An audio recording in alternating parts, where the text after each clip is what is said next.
I've always believed that the loudest victories begin with the quietest smile, and the morning my tree made the local news, not a single person in Willow Creek Estates was smiling except me. The first thing I heard was the low rumble of satellite trucks rolling into our neighborhood before sunrise, followed by the soft hiss of air brakes and the murmur of curious neighbors gathering along the sidewalk. Fresh-cut cedar drifted through the cool spring air, mixing with the smell of damp grass and strong coffee drifting from front porches. A blue tarp covered the enormous oak in my front yard, fluttering gently in the breeze, while every pair of eyes stayed locked on it. Patrol cars lined the curb, though nobody was under arrest and nobody was in danger. A city arborist stood with a clipboard. 2 code enforcement officers whispered beside a landscaping inspector. Even the HOA board had shown up wearing matching polos like they were attending some kind of ceremony.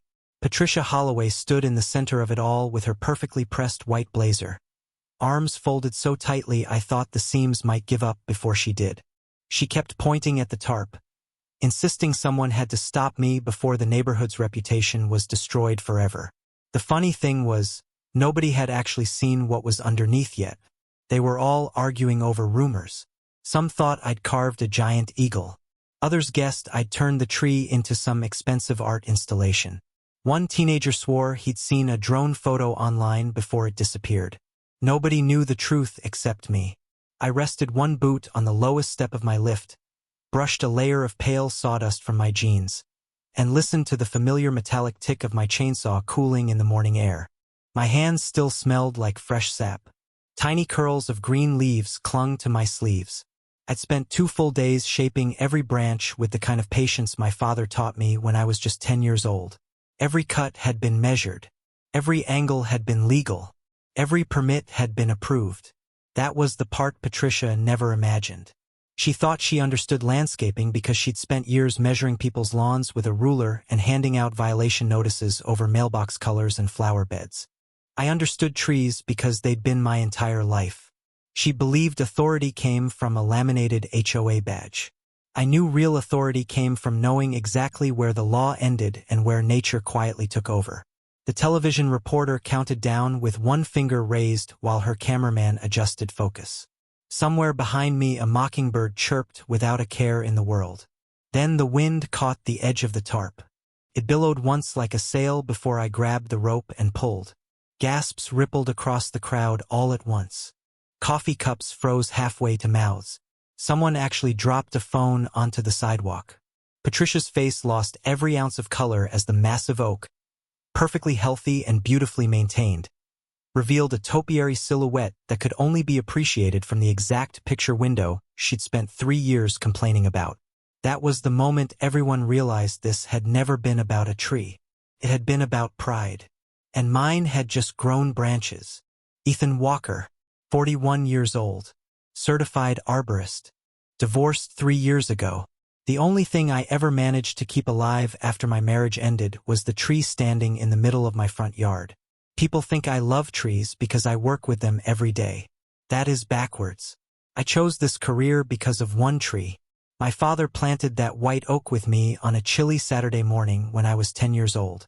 I can still remember the smell of rich black soil sticking to our boots, the rough texture of the burlap root ball against my palms, and the sound of his old pickup truck idling in the driveway while he explained that a healthy tree never rushed. It grew a little every season, no matter how impatient the world became.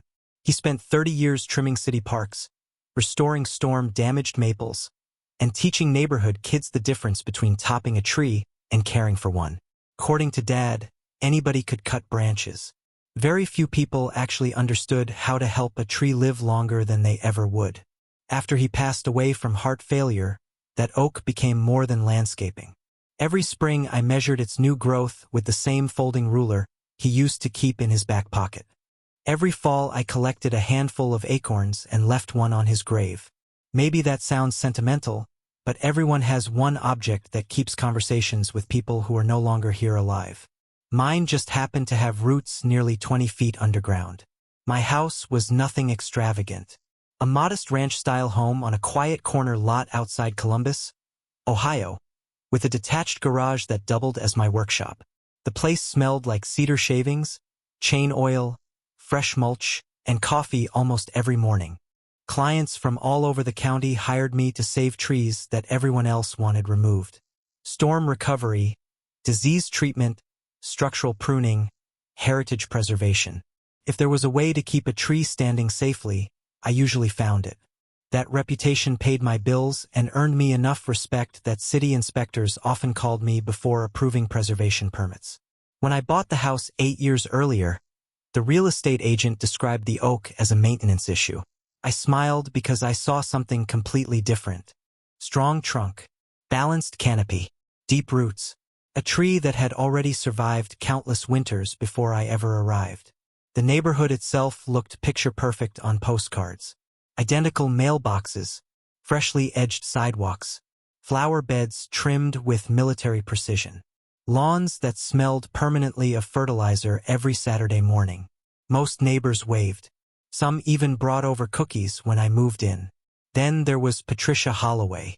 She lived directly across the street in the largest house on the block, drove a pearl white luxury sport utility vehicle polished so often it reflected clouds better than the windows did, and somehow managed to become president of the Homeowners Association only 6 months after moving into the neighborhood.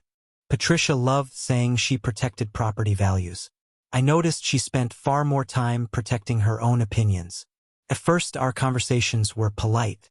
She complimented my landscaping, asked about tree care, and even requested advice about a struggling maple in her backyard. Looking back now, I realize she was not studying trees. She was studying the man who refused to let anyone else decide what belonged on his property. The first complaint arrived on a Tuesday afternoon tucked inside a bright white envelope with the Homeowners Association logo stamped across the corner like it carried the weight of federal law. I opened it while standing beside my mailbox, the smell of freshly cut grass drifting across the street and the distant buzz of a lawn mower echoing through the neighborhood. According to Patricia, my oak had become an unacceptable obstruction that diminished scenic enjoyment for nearby homeowners. Scenic enjoyment. I actually laughed out loud. The only thing my tree blocked was a narrow slice of sky from the oversized picture window in her living room. The following Saturday, she walked across the street carrying a clipboard and wearing a smile polished enough to belong in a television commercial. She stopped beneath the branches, tilted her sunglasses onto her head, and slowly looked upward before looking directly at me. "You have such a beautiful property, Ethan," she said in that syrupy voice that somehow sounded both friendly and condescending at the same time. "It would be even more beautiful if that tree was a little less dominant." I wiped my hands on an old shop towel that smelled faintly of chain oil and cedar sap. "Healthy trees are supposed to be dominant," I answered. "That is usually how they survive." Her smile barely moved. "The board has received concerns." I glanced around the street. Mr. Collins was washing his pickup truck. Mrs. Jenkins was watering her roses. Both waved at me with perfectly normal smiles. Nobody looked concerned.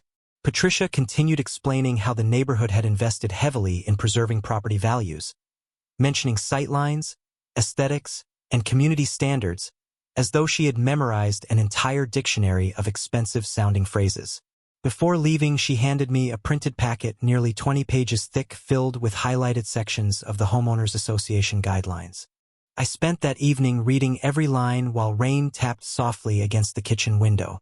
There were rules about fences, sheds, mailbox colors, basketball hoops, holiday decorations, and even the height of ornamental grass. There was absolutely nothing giving the Homeowners Association authority to remove or reshape a healthy protected tree located entirely on private property. That should have ended the conversation. Instead, it became the beginning of something much stranger. Over the next several weeks, Patricia somehow appeared whenever I worked outside. If I watered the flower beds, she walked her dog past my driveway. If I inspected branches after a thunderstorm, she happened to be checking neighborhood conditions. She started taking photographs from different angles with her phone, carefully stepping backward into the street as if she were documenting a crime scene.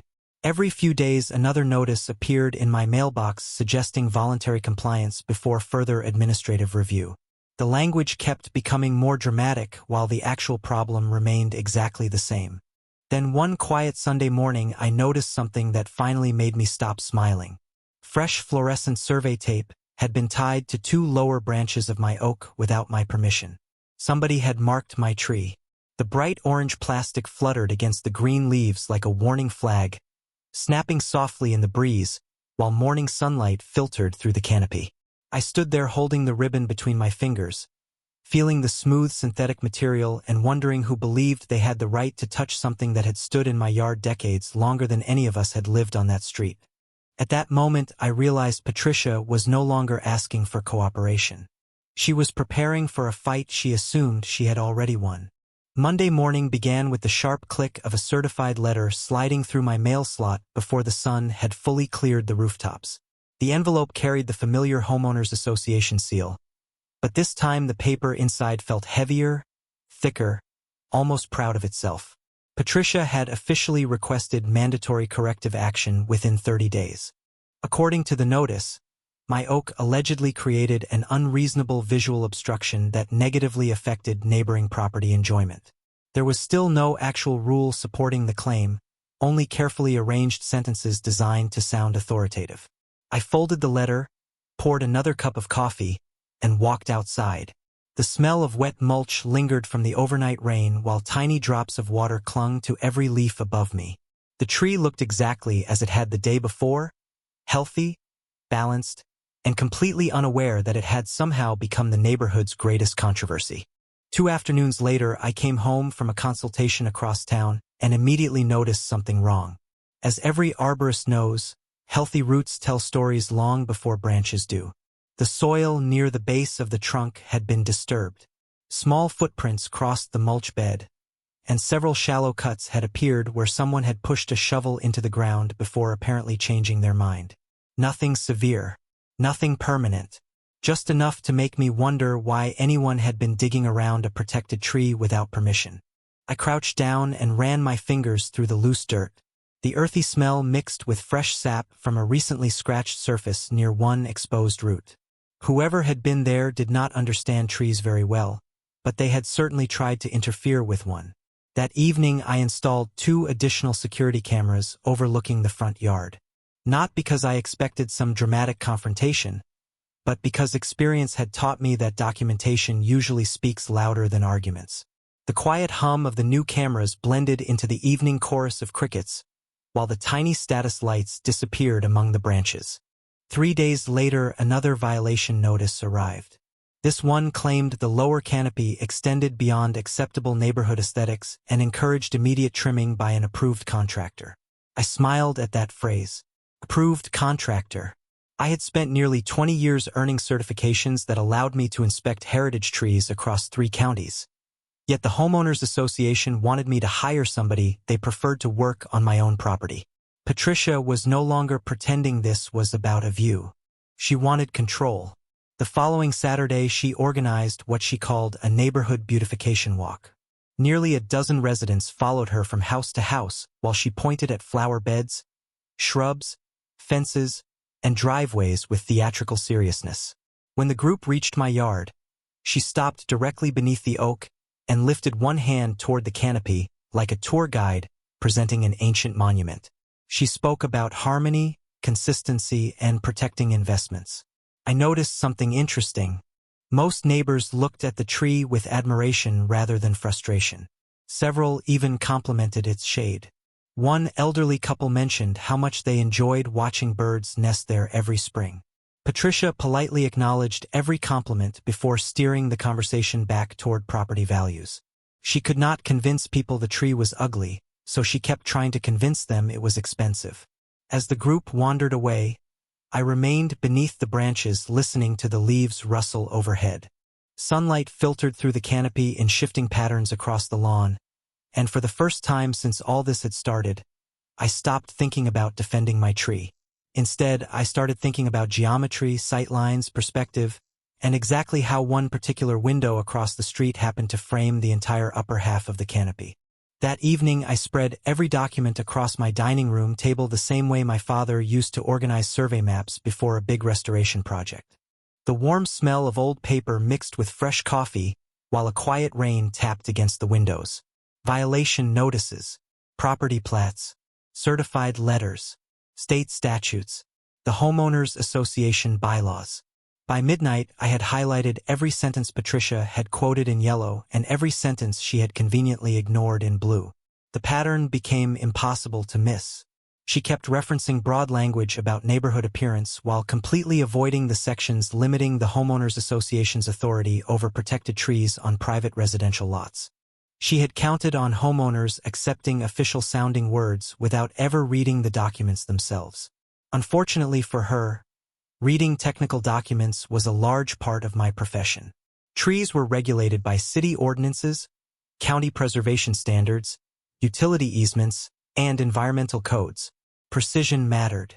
One misplaced sentence could cost thousands of dollars.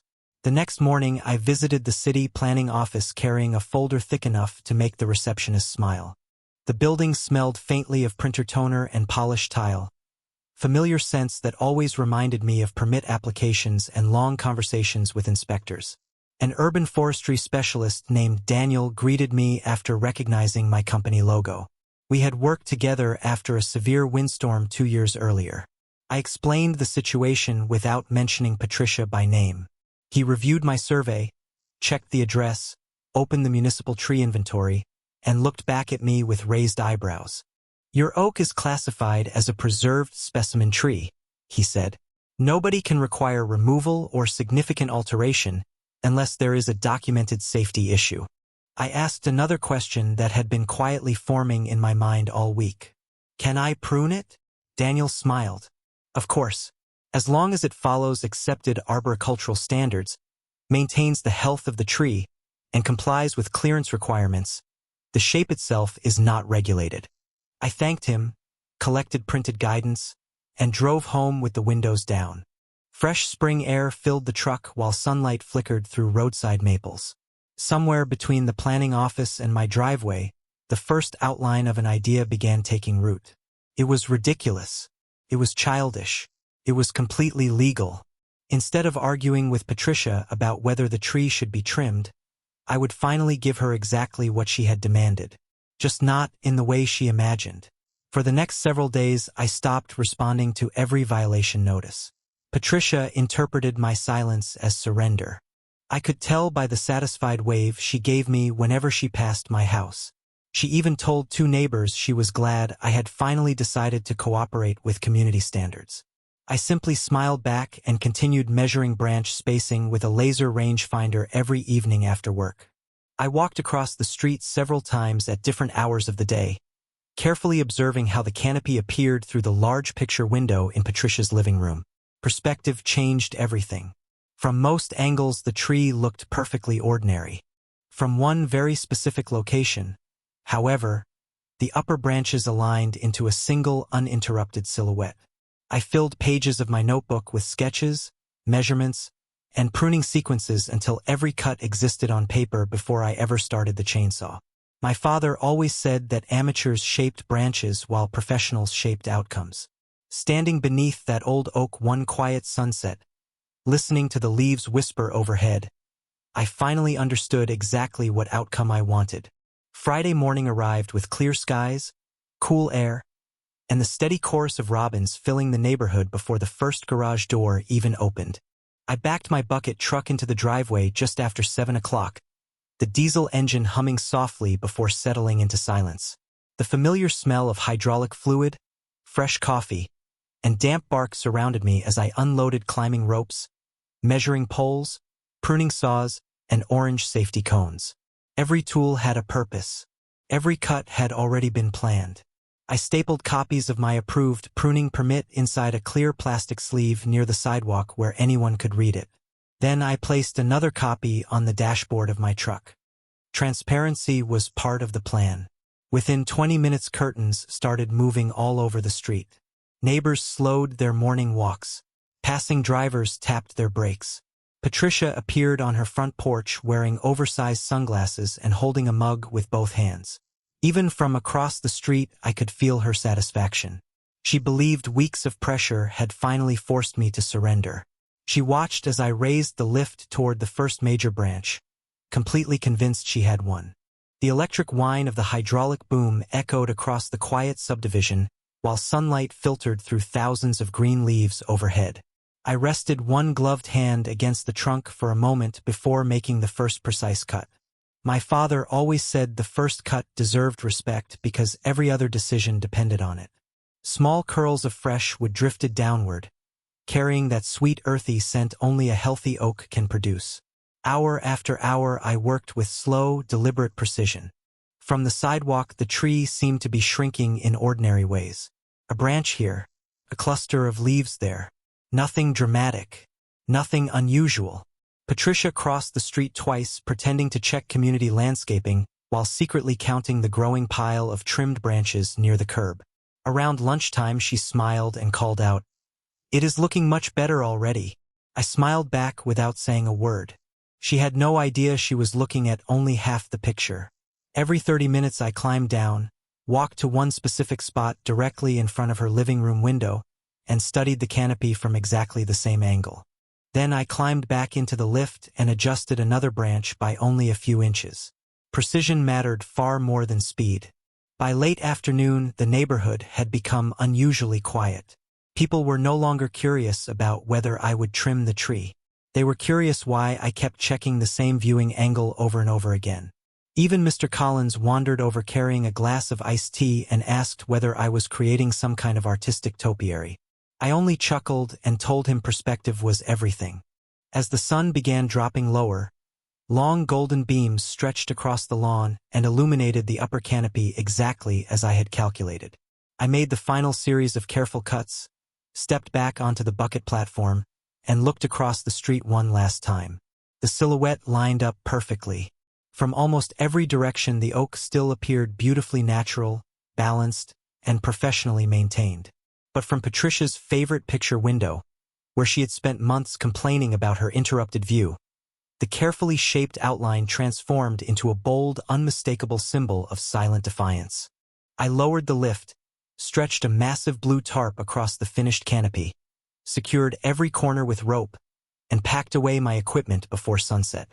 Tomorrow morning, when the entire neighborhood gathered expecting to celebrate Patricia's victory, they were going to discover that I had followed every rule she insisted upon while completely changing the story she thought she was writing. By 8 o'clock the next morning, the entire street felt strangely electric. The air carried the crisp scent of fresh leaves mixed with brewed coffee as neighbors gathered in small clusters along the sidewalks, whispering to one another while keeping their eyes fixed on the enormous blue tarp draped over my oak. News traveled fast in neighborhoods controlled by gossip, but apparently it traveled even faster when the Homeowners Association president believed she had finally forced someone into submission. Patricia stood near the curb with 2 board members, smiling confidently as though she were about to unveil a community improvement project. She thanked everyone for supporting neighborhood standards and even joked that cooperation always produced the best results. I quietly listened while tightening the final knot securing the tarp. Then a city arborist named Daniel arrived carrying his clipboard, followed by 2 code enforcement officers who had received complaints before sunrise claiming I had illegally mutilated a protected tree. A local television reporter stepped out of a news van parked farther down the block after hearing rumors that an unusual dispute had erupted inside the subdivision. Cameras appeared. Microphones followed. Patricia looked absolutely delighted. She assumed every official standing on my lawn had come to punish me. Daniel greeted me with a friendly handshake before asking the routine questions every inspection required. Had I followed the approved pruning plan? Yes. Had any structural limbs been removed outside permit limits? No. Was the tree healthy throughout the process? Absolutely. He slowly walked around the trunk, studying branch spacing, canopy balance, and cut quality with the calm expression of someone evaluating craftsmanship rather than controversy. Finally, he looked up and smiled. "Excellent work," he said loud enough for everyone nearby to hear. "The tree remains structurally sound and fully compliant." Patricia stepped forward almost immediately, pointing toward the tarp with growing impatience. "You have not seen what he actually did," she insisted. "It is offensive. It has to violate something." Daniel calmly adjusted his glasses. "The permit regulates pruning practices and tree health, not artistic interpretation." One of the code officers reviewed the paperwork clipped to my permit sleeve, compared the measurements with the approved application, and nodded in agreement. Everything appears to be in order. Patricia's confident smile finally began to crack. She argued that community standards surely prohibited anything that embarrassed the neighborhood. The second officer politely asked her to identify the specific section of the governing documents supporting that claim. She flipped through a thick binder, turning pages faster and faster while the silence around her grew heavier. Every page she found described fences, landscaping maintenance, architectural colors, or general upkeep. None addressed the shape of a legally pruned private tree. Daniel finally asked whether everyone was ready to see the completed work. I untied the rope and pulled. The tarp slipped away in one smooth motion, catching the morning breeze before collapsing harmlessly across the lawn. A wave of stunned silence rolled through the crowd. Then came scattered gasps, followed by muffled laughter that people tried very hard to hide behind coffee cups and crossed arms. From the sidewalk, the oak looked beautifully maintained, almost elegant. But from the exact angle framed by Patricia's oversized living room window, the carefully sculpted silhouette formed an unmistakably cheeky symbol that every adult immediately recognized without a single word needing to be spoken. Daniel lowered his clipboard, shook his head with the smallest hint of an amused smile, and simply said, "Professionally executed. Completely compliant." Patricia stared across the street without saying another word, while every complaint she had spent months building quietly collapsed beneath the shade of the very tree she had demanded I trim. The story should have ended right there, but neighborhoods like Willow Creek Estates never let embarrassment fade quietly. By lunchtime, someone had posted a photo taken from Patricia's own front window, carefully cropped to show the exact perspective she had spent months protecting. By dinner, it had spread across local community pages. The next morning, a regional newspaper called asking if I would explain how a perfectly legal pruning project had somehow turned into the most talked about landscaping job in the county. I politely declined every interview. Trees had never cared about attention, and neither did I. Meanwhile, Patricia seemed determined to recover control by calling an emergency Homeowners Association meeting that Tuesday evening. The clubhouse smelled faintly of burnt coffee and old carpet as folding chairs filled with curious homeowners who had suddenly become much more interested in reading governing documents than they had ever been before. For the first time since I had moved into the neighborhood, people were asking specific questions instead of quietly accepting broad answers. Which section actually authorized enforcement? Who approved legal expenses? Why had so many violation notices been issued without clear authority? Every question landed with the dull weight of truth. Patricia kept insisting she had acted in the community's best interest, but every explanation sounded weaker than the one before it. One homeowner stood up holding a highlighted copy of the bylaws and calmly pointed out that preserved trees on private property had always fallen outside the Homeowners Association's control unless they created a documented safety hazard. Another neighbor asked why board resources had been spent pursuing a dispute that city officials had resolved in less than 15 minutes. The room grew noticeably quieter after that. Even board members who had supported Patricia for years stopped interrupting. They simply listened. Over the following weeks, something unexpected happened. Instead of damaging property values as Patricia had predicted, the neighborhood received positive attention for its mature tree canopy and shaded streets. A local gardening club organized a weekend walking tour featuring several heritage trees, including my old oak. Families strolled through the neighborhood carrying cameras. Children pointed excitedly at unusual topiary designs, and local landscape professionals discussed proper pruning techniques beneath branches that now attracted admiration instead of complaints. Several homeowners even hired my company to restore neglected trees on their own properties after realizing how much healthy landscaping contributed to a neighborhood's character. The irony was impossible to ignore. Patricia had spent months trying to remove what she considered an obstacle, only to discover it had become one of the subdivision's most recognizable landmarks. At the annual Homeowners Association election that fall, attendance reached the highest level anyone could remember. Ballots were counted slowly, while autumn leaves drifted across the parking lot outside the clubhouse. When the final numbers were announced, Patricia quietly gathered her binder, thanked the volunteers with a voice far softer than usual, and stepped away from the presidency. A newly elected board promised greater transparency, clearer communication, and a renewed focus on maintaining common areas instead of inventing conflicts where none existed. Walking home beneath the cool October sky, I could hear leaves rustling overhead with the same steady rhythm my father loved so much. The oak had not changed its roots. It had not changed its purpose. The only thing that had truly changed was the perspective of the people standing beneath it. Spring returned the following year exactly as it always had, quietly, patiently, without asking anyone's permission. Tiny green buds appeared along the same branches my father and I had planted decades earlier, and every morning the soft chatter of cardinals and blue jays drifted through my open kitchen window while fresh coffee filled the house with its familiar warmth. The neighborhood felt different now. Lawns were still neatly trimmed. Mailboxes still matched. Children still rode bicycles down the sidewalks after school. But something invisible had shifted. People smiled more often when they stopped to talk across fences. Homeowners began asking questions before accepting demands. The new board focused on repairing sidewalks, maintaining shared landscaping, and organizing neighborhood picnics instead of measuring shrubs with rulers. Funny how quickly common sense grows once fear stops getting watered. My company stayed busier than ever.